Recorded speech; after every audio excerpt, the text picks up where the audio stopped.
Good morning everybody. Second year आपका third paper है immunology, microbiology and biotechnology. हम start करेंगे इम्यूनोलॉजी के साथ। आज मैं आपको इम्यूनोलॉजी का जनरल इंट्रोडक्शन, इम्यूनोलॉजी क्या है उसके बारे में बता रही हूँ।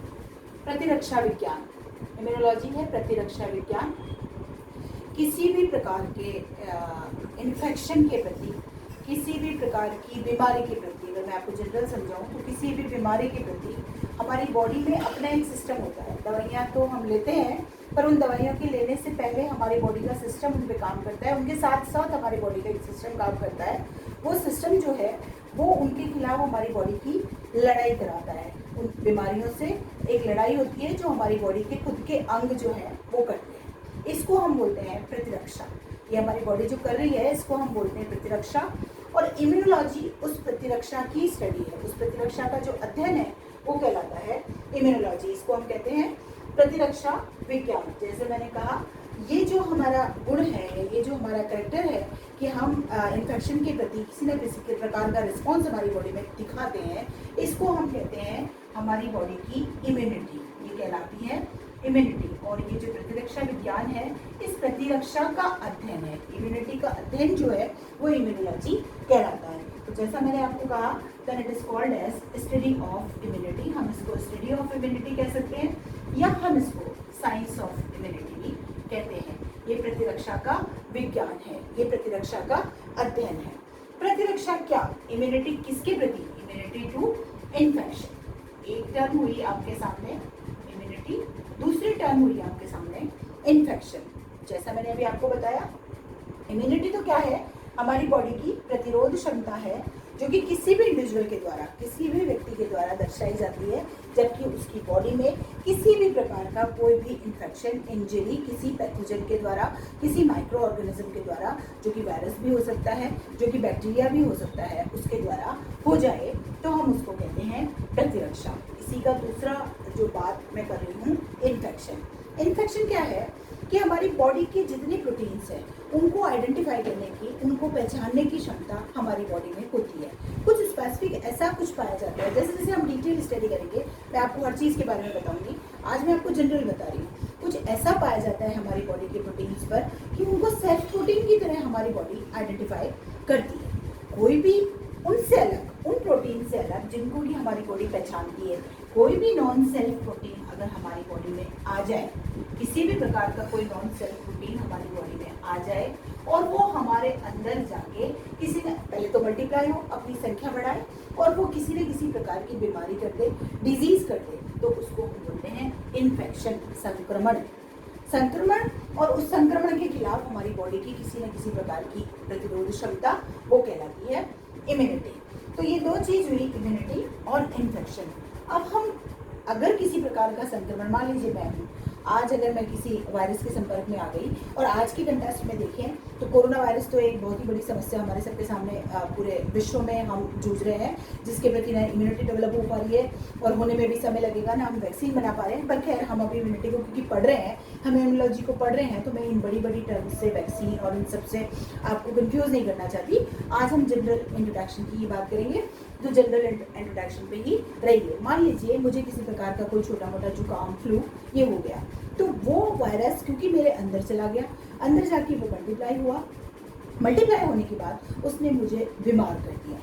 It is called infection. मुझे क्या हुआ? उस वायरस का संक्रमण हो गया। अब मेरी बॉडी, आपने जनरल सुना होगा, 3 दिन में तो जुकाम चला जाता है, किसी भी प्रकार की दवा लो मत लो, 3-4 दिन में जुकाम चला जाता है। कैसे चला जाता है? क्योंकि हमारी बॉडी का जो सिस्टम है वो उसके खिलाफ एक्ट करता है, और एक्ट करके वो कुछ ना कुछ अंदर ऐसा कुछ बनाता है कि जो भी पैथोजन, जो भी वायरस मेरे अंदर गया था, वो उसको किल कर देता है, मार देता है, डिस्ट्रॉय कर देता है, और मेरा इन्फेक्शन चला जाता है।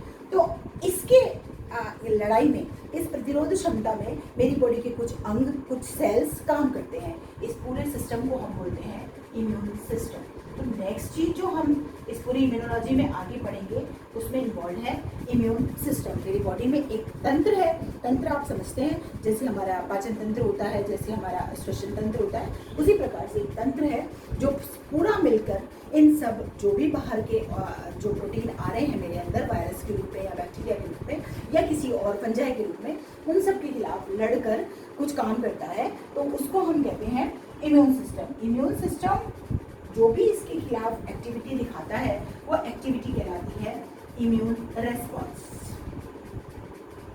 वो एक्टिविटी कहलाती है इम्यून रेस्पॉन्स, क्योंकि प्रतिरक्षा से संबंधित है। प्रतिरक्षा तंत्र, प्रतिरक्षा का रेस्पॉन्स, इम्यून रेस्पॉन्स जो है वो कहलाता है। इसमें कई सब तरह की सेल्स इन्वॉल्व है जिनकी हम डिटेल में स्टडी धीरे धीरे करेंगे, जैसे टी सेल्स हैं, जैसे बी सेल्स हैं।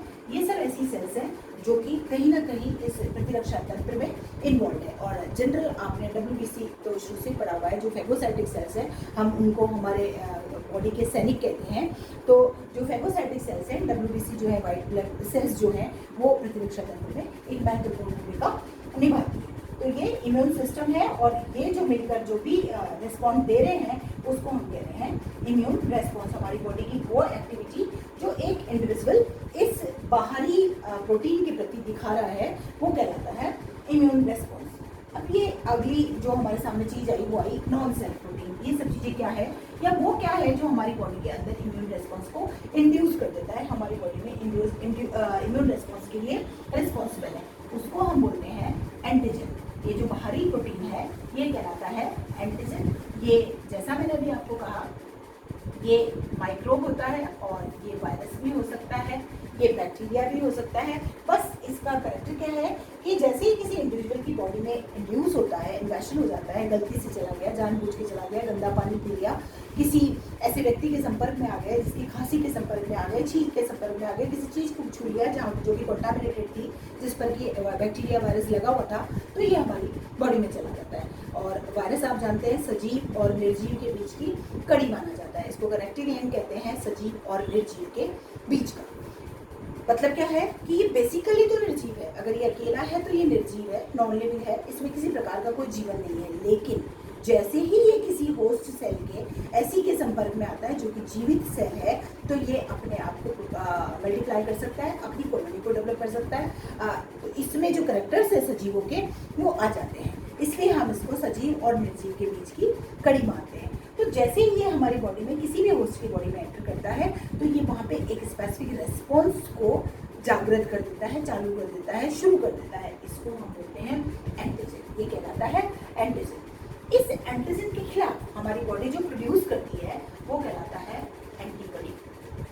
एक चीज हो गई एंटीजन, दूसरी चीज हो गई एंटीबॉडी। तो इस प्रकार से हमारी बॉडी में जो है एक दो तरह से ये सिस्टम, इम्यून सिस्टम काम करता है। एक तो ये है कि एंटीजन आया तो उसके खिलाफ एंटीबॉडी प्रोड्यूस हुआ, और दूसरा वो है जो हम शुरुआती कक्षाओं से देखते हुए आ रहे हैं कि जो मैक्रोफेजेस होते हैं, जो फैगोसाइटिक सेल्स होती है, जो WBC होती है, वो अपने अंदर उसको ले लेती है, उसको पचा लेती है, उसको खत्म कर देती है। अगर वो जीत जाती है तो हम बीमारी से बच जाते हैं, और अगर ये जीत जाता है, अगर ये उससे खत्म नहीं हो पाता तो वो बीमारी हमारे अंदर लग जाती है। तो ये जो चीज़ है ये कहलाता है प्रतिरक्षा तंत्र, प्रतिरक्षा, और ये स्टडी कहलाती है प्रतिरक्षा विज्ञान। तो जनरल अगर हम बात करें तो हम इस पूरे पेपर के इस पूरे पोर्शन में हम इस प्रतिरक्षा विज्ञान के विभिन्न पहलुओं पर अलग अलग चीज़ों का अध्ययन करेंगे। इसमें कई तरह की चीज़ें आएगी, जैसे इम्यूनो डेफिशिएंसी डिजीज आएगी।